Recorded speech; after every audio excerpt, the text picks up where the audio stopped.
Hey everyone, I'm Greg and we're back at the Rockford Fosgate R&D lab. So today we're going to show you how we installed the new Stage 4 kit on this 2021 Can-Am X3.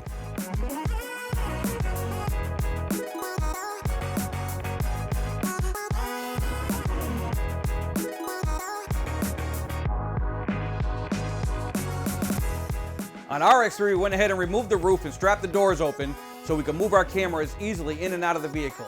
These steps are not necessary for your installation. But before you get started, it's always a good idea to disconnect the power when working on any electronics.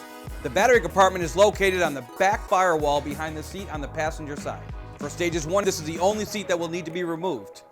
However, for stages 2 through 6, you want to remove all the seats, and for video clarity, that's just what we did. All the seats are mounted the same, so to get started you need an 18mm socket and extension to remove the 2 nuts from the rear of each seat. You may have to adjust the seat until you can see the nuts through the access holes. Now, using the same 18mm socket and extension, remove the top of the seat belts. You'll use a 13mm socket and wrench to remove the 2 front mounting bolts. Now, if you're removing the driver's seat, there's also a seatbelt safety lanyard that needs to be disconnected. And once you have access, you can disconnect the negative terminal from the battery. To prep the dash for the source unit mount, start by removing the upper dash fuse panel.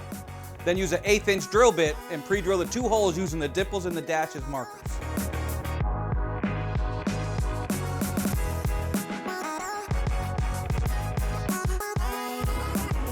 Alright, let's get these stock dash panels out. You use a T27 Torx to remove the 12 screws around the outer edge of the upper panels and 4 from the center. Now on the passenger side, there's a hidden 10mm nut located inside the fuel access door. You'll then use a plastic pry tool to remove the 4 plastic push pins on the top center area.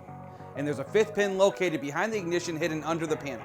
Then remove the passenger side panel.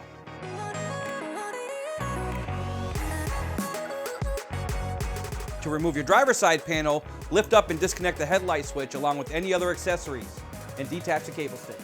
You'll disconnect the harness to the Smart-Lok module by pulling the red pin out and pressing the black catch prong. This can be very tight, so listen for a click. Then carefully remove the plug along with the 2 additional Christmas tree stays. Use a plastic pry tool to pop out the panels on both sides of the center console.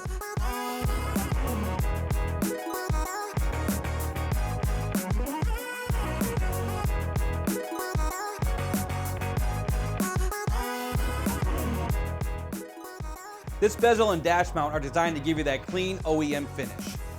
Secure the bezel to the PMX source unit using the small screws provided with a 3mm Allen wrench. And then attach the assembly to the dash mount using the same size screws.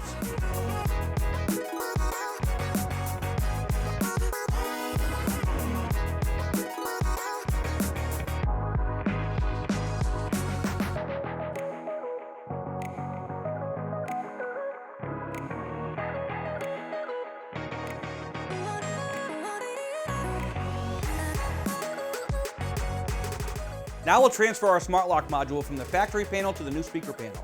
Orient both panels on the same direction on a table. Using an 8mm socket with extension, remove the 4 screws from the Smart-Lok bracket. Transfer the assembly to the new panel and secure it using 2 of the existing screws. Now our kit provides you with new hardware for the 3rd landing, so feed the Phillips head screw through the top side of the panel and secure it with that 8mm locking nut.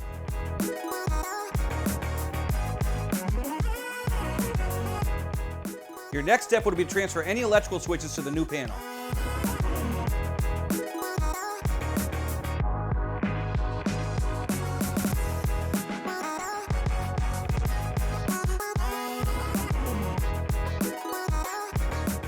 Now that you have the Smart-Lok module and switches installed, transfer the 4 push-pin grommets to the new speaker panel so they're ready for installation. Finally, we've included a replacement warning sticker. Now let's install your rear Moto-Cans.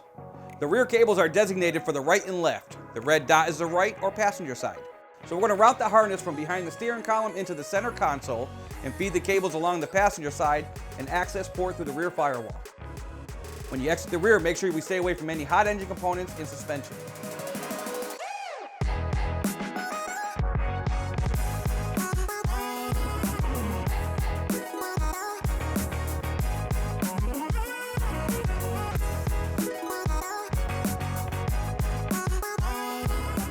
Now for the passenger side, take that harness with the red dot and follow the vacuum line to the fender. Now continue along the taillight harness and exit through the roll bar area. So please keep in mind, you may have to remove the 5 T27 Torx screws to fit your wiring through the rear quarter panels. Now on the driver's side, route the harness inside the channel that's specifically designed to keep wiring away from the engine. Continue along that taillight harness and exit through the roll bar area. Measure and mount your clamps at the desired height using the provided hardware. You may need to modify your shock placement to fit the speaker assembly.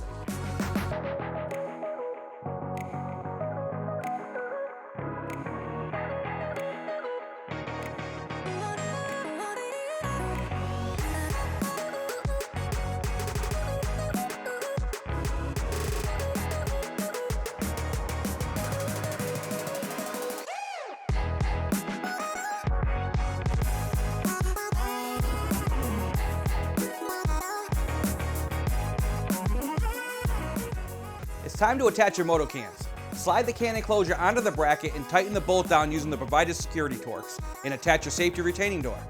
Now you can plug your wire and harness in.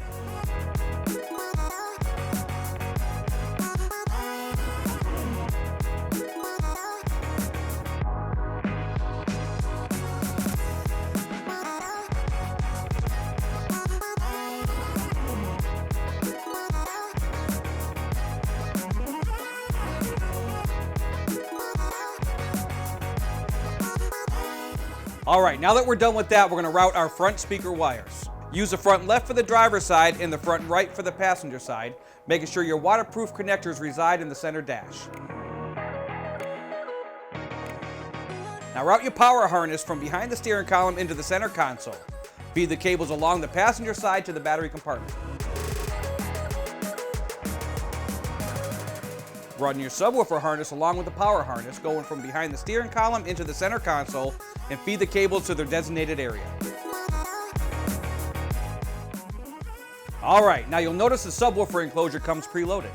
So all you need to do is mount the brackets to the enclosure and simply place the subwoofer in the down firing position, resting the brackets over the rear seat studs. Then using the T30 Torx, secure the provided bolts through the front seat brackets into the threaded inserts on the enclosure. Finally, remove the rubber insert and plug the subwoofer harness until it clicks into place. Now you're ready to mount the amplifier bracket. We're going to make your life a little easier by recommending that you remove the outer and inner driver's side panels. You'll need a T30 Torx and a 10mm wrench for the 9 screws and 2 nuts holding these panels in place.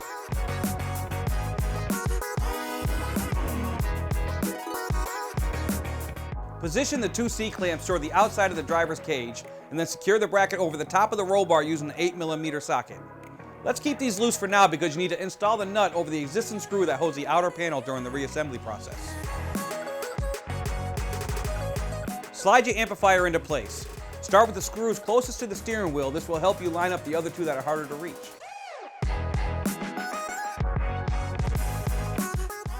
Okay, now you're ready to wire the amplifier. These new M5 series amplifiers are equipped with our new preset technology and also has new pigtails for your connections. Start with your output cables. Your front output is for the speakers, and your rear output is for the subwoofer. Now connect your power plug as well. Once that's done, we'll move to the input. Plug the harness labeled front into the pigtail labeled front, and the harness labeled rear/subwoofer into the pigtail labeled rear.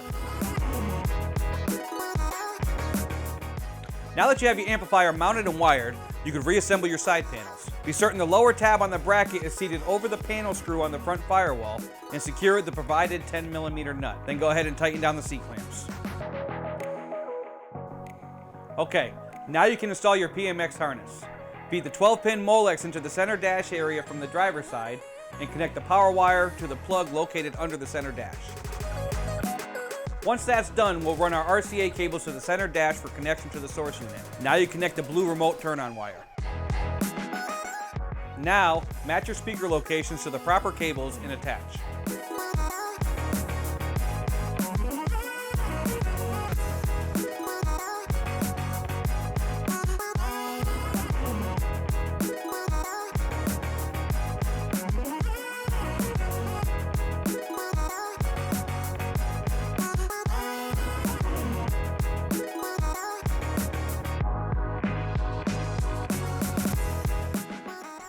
Alright, you're ready to install the new Rockford Fosgate Color Optix controller. This is a Bluetooth device that will allow you to remotely access the lighting features through the RF Connect app. We'll start by connecting the power cable to the PMX harness, and then attach the waterproof connections to your speaker cables. You can utilize any of the 8 color Optix plugs provided.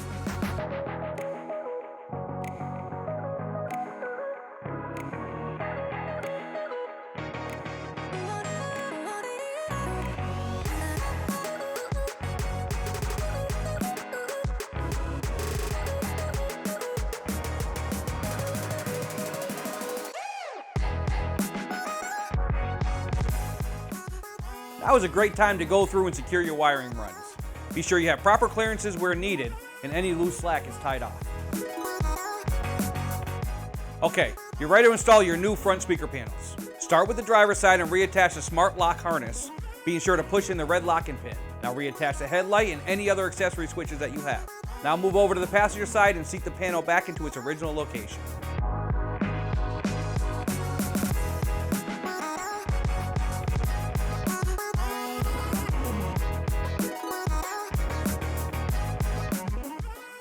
Now you're ready to install your speakers. Plug in the 4-pin Deutsch connectors for the color Optix feature. Connect the speaker wire by attaching the red wire to the positive spade lug and the black wire to the negative spade lug. Position the speakers to the number 3 hole on the panels and secure it using the included 3mm bit and supplied hardware.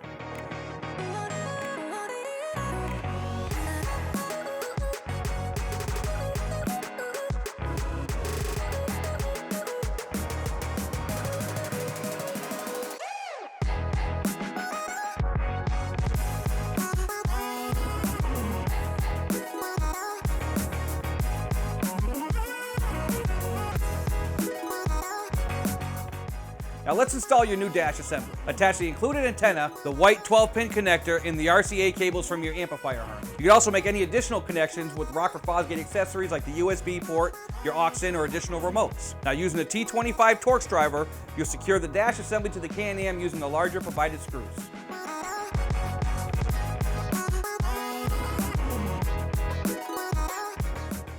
Okay, now that we have that done, we're ready to make our battery connection, test our system, and reassemble everything to get this Can-Am back out to the trails.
All right, as you can see, that installation came together pretty easy. If you have any questions, please don't hesitate to contact our technical support. They can be reached Monday through Friday at 1-800-669-9899. Until next time, I'm Greg, and we'll see you again soon.